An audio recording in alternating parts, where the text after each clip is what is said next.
Hey, what's up? It's Alex, and today I found a weird glitch. We were just playing a Roblox game, and then this happened. I have a remote control car. I'm controlling it. Like, it's moving as if I was driving it, but I'm not in the seat, and I'm just walking around. Oh, they glitched it.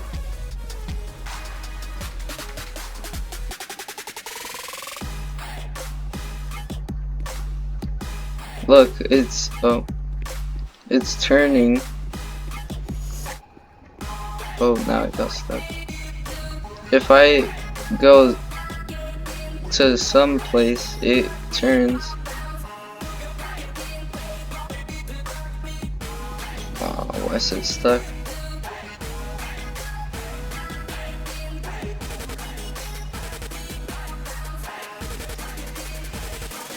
Oh yeah, remote control car, guys.